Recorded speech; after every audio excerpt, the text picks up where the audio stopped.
नमस्ते दोस्तों, आप सभी का इस वीडियो में स्वागत है।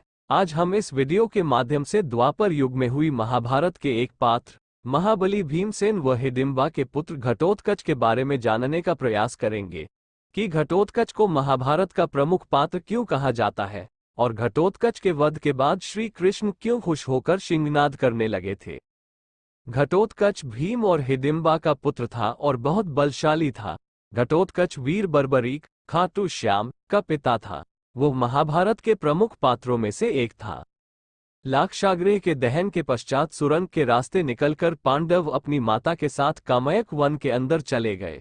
कई कोस चलने के बाद भीमसेन को छोड़कर शेष लोग थकान से बेहाल हो गए और एक वट वृक्ष के नीचे लेट गए। माता कुंती प्यास से व्याकुल थी, इसलिए भीमसेन किसी जलाशय या सरोवर की खोज में चले गए। एक जलाशय दिखाई देने पर उन्होंने पहले स्वयं जल पिया और माता तथा भाइयों को जल पिलाने के लिए लौटकर उनके पास आए। वे सभी थकान के कारण गहरी निद्रा में सो चुके थे, परंतु भीम वहां पर पहरा देने लगे। उस वन का राजा हिडिंब नाम का एक भयानक असुर था। मानवों की गंध मिलने पर उसने पांडवों को पकड़ने के लिए अपनी बहन हिडिंबा को भेजा ताकि वो उन्हें अपना आहार बना सके। वहां पर पहुंचने पर हिडिंबा ने भीमसेन को पहरा देते हुए देखा और उनके सुंदर मुख तथा बलशाली शरीर को देखकर उन पर मोहित हो गई।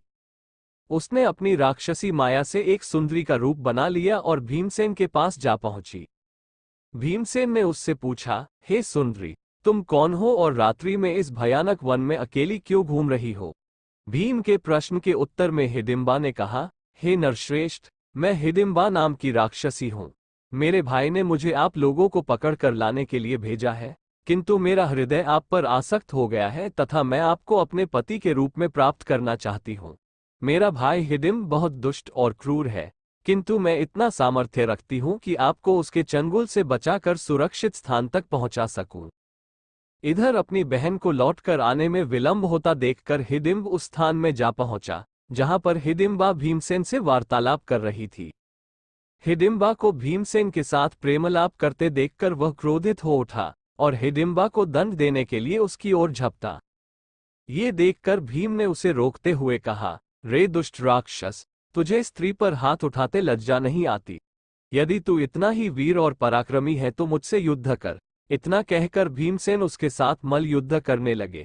कुंती तथा अन्य पांडव की भी नींद खुल गई।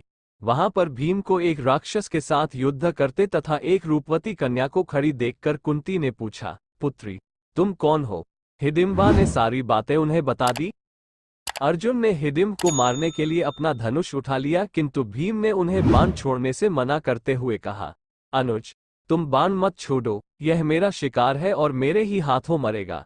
इतना कहकर भीम ने हिडिंब को दोनों हाथों से पकड़कर उठा लिया और उसे हवा में अनेक बार घुमाकर इतनी तीव्रता के साथ भूमि पर पटका कि उसके प्राण उड़ गए। हिडिंब के मरने पर वे लोग वहां से प्रस्थान की तैयारी करने लगे।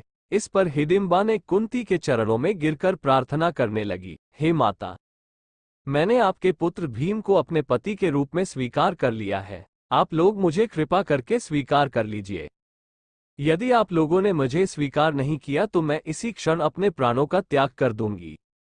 हिडिंबा के हृदय में भीम के प्रति प्रेम की भावना देखकर युधिष्ठिर बोले, हिडिंबा, मैं तुम्हें अपने भाई को सौंपता हूं, किंतु ये केवल दिन में तुम्हारे साथ रहा करेगा और रात्रि को हम लोगों के साथ रहा करेगा।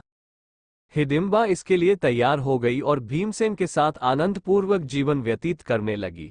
हिडिंब के बाद भीम कामयक वन का राजा बना तथा भीम ने 20 साल कामयक वन पर राज किया। 1 वर्ष व्यतीत होने पर हिडिंबा का पुत्र उत्पन्न हुआ। उत्पन्न होते समय उसके सिर पर केश न होने के कारण उसका नाम घटोत्कच रखा गया। वह अत्यंत मायावी निकला और जन्म लेते ही बड़ा हो गया। अवस्था में बालक होने के बाद भी वो युवकों में युवक सा प्रतीत होता था। उसने संपूर्ण अस्त्र शस्त्र में निपुणता हासिल की थी और घटोत्कच बहुत ही बलवान था। हिडिंबा ने अपने पुत्र को पांडवों के पास ले जाकर कहा, यह आपके भाई की संतान है, अतः यह आप लोगों की सेवा में रहेगा। इतना कहकर हिडिंबा वहां से चली गई। घटोत्कच श्रद्धा से पांडवों तथा माता कुंती के चरणों में प्रणाम करके बोला, अब मुझे मेरे योग्य सेवा बताएं। उसकी बात सुनकर कुंती बोली, तू मेरे वंश का सबसे बड़ा पौत्र है, समय आने पर तुम्हारी सेवा अवश्य ली जाएगी। इस पर घटोत्कच ने कहा, आप लोग जब भी मुझे स्मरण करेंगे, मैं आप लोगों की सेवा में उपस्थित हो जाऊंगा। इतना कहकर घटोत्कच उत्तर दिशा की ओर चला गया। घटोत्कच का विवाह दिति के पुत्र मूर की कन्या मोरवी से हुआ था और उनके 3 पुत्र हुए। उनमें सबसे बड़ा पुत्र बब्बर शेर जैसे बालों वाला था, इसलिए उसका नाम बर्बरीक रखा गया। अन्य 2 पुत्रों के नाम अंजनपर्व और मेघवर्ण रखे गए। घटोत्कच ने कौरव सेना के कई वीरों का वध किया और दुर्योधन तथा दुशासन को भी बुरी तरह से घायल कर दिया। इरावन ने भी अपने बड़े भाई का इस युद्ध में साथ दिया और कौरव सेना के कई शूरवीरों को मौत के घाट उतार दिया। इरावन घटोत्कच का छोटा भाई था। अंत में दुर्योधन ने अपने एक असुर मित्र अलम्बुश को बुलाकर इरावन को उसके हाथों मरवा डाला। अपने छोटे भाई की मृत्यु से दुखी एवं क्रोधित होकर घटोत्कच ने अलाबुश का वध करने की प्रतिज्ञा की। उसके बाद अलम्बुश और घटोत्कच में बहुत ही भयानक युद्ध हुआ। अंत में घटोत्कच के हाथों अलम्बुश मारा गया। 10वें दिन घटोत्कच का युद्ध पितामह भीष्म के साथ हुआ। भीष्म ने घटोत्कच का वध तो नहीं किया, लेकिन उस पर कई बाण छोड़े जिन्हें घटोत्कच निगल गया। भीष्म ने हार मानते हुए अपना रथ अर्जुन की ओर कर लिया। अर्जुन ने अंततः भीष्म को शैया पर लिटा दिया। घटोत्कच ने कई मायावी विद्याओं का प्रयोग करते हुए कौरव सेना के छक्के छुड़ा दिए और उसने अलायुध का वध कर दिया था, जो अलम्बुश का छोटा भाई था। घटोत्कच ने कौरव सेना में तहलका मचा दिया। अभिमन्यु के साथ उसने कई वीरों का वध किया। अभिमन्यु के मारे जाने के बाद घटोत्कच बहुत ही क्रोधित हो गया और उसने दुशासन के पुत्र का वध करने की प्रतिज्ञा की, जिसके हाथों अभिमन्यु का वध हुआ था। दुर्योधन के पुत्र लक्ष्मण कुमार का वध घटोत्कच ने कर दिया था। इतने में ही अपने पुत्र की मृत्यु से क्रोधित होकर दुर्योधन ने घटोत्कच से युद्ध किया, लेकिन उसके हाथों बुरी तरह घायल हो गया। उसके बाद घटोत्कच का युद्ध कर्ण से शुरू हुआ। दोनों ही अपने दिव्य अस्त्रों का प्रयोग एक दूसरे पर करने लगे। दोनों में बहुत ही भयानक युद्ध शुरू हो गया।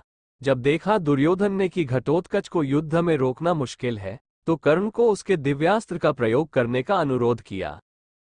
कर्ण के बार बार मना किए जाने पर भी कर्ण ने विवश होकर इंद्र का वो अमोघ अस्त्र घटोत्कच पर चला दिया और घटोत्कच का वध कर दिया। कर्ण ने कई वर्षों से अमोघ अस्त्र अपने पास रखा था अर्जुन से लड़ने के लिए। घटोत्कच ने प्राण त्यागने से पहले ही अपने शरीर को बहुत विशाल बना लिया था और जैसे ही उसका वध हुआ, उसने गिरकर अपने विशाल शरीर से कौरवों की सेना का एक भाग खत्म कर दिया था। घटोत्कच को मारा गया देख जहां सभी पांडवों में शोक था, वहीं भगवान श्री कृष्ण बड़े हर्ष में मगन होकर सिंहनाद करने लगे। भगवान श्री कृष्ण को इस तरह प्रसन्न हुआ देख अर्जुन दुखी होकर श्री कृष्ण से बोले, घटोत्कच के वध से हम सब में तो शोक का माहौल है, लेकिन आप इतने प्रसन्न क्यों हैं? इसका कोई तो कारण होगा, तो भगवान मेरे को इसका कारण बताइए। इस पर श्री कृष्ण बोले, शक्ति से वंचित हुआ कर्ण आज तेजहीन हो गया है। जब से इंद्र ने कर्ण को अपनी शक्ति दी थी, उस शक्ति को पाकर कर्ण तुमको सदा रणभूमि में मारा गया ही मानता था। कर्ण कवच और कुंडल से हीन और इंद्र की शक्ति का उपयोग करने के बाद अब कर्ण साधारण व्यक्ति के समान हो गया है। घटोत्कच को भी मैंने अपनी ही युक्ति से कर्ण के हाथों मरवा दिया है। यदि महासमर में कर्ण अपनी शक्ति से घटोत्कच को नहीं मारता, तो एक दिन मुझे ही उसका वध करना पड़ता। तुम लोगों के प्रेम करने के कारण ही मैंने इसको पहले नहीं मारा था। ये ब्राह्मणों और यज्ञ से द्वेष रखने वाला और धर्म का लोभ करने वाला पापी आत्मा राक्षस था, इसीलिए इसको मरवा दिया गया है। धर्म का लोभ करने वाले सभी प्राणी मेरे वधिये हैं। धर्म की स्थापना के लिए ही मैंने ये प्रतिज्ञा कर रखी है। और इस तरह से घटोत्कच का वध हुआ।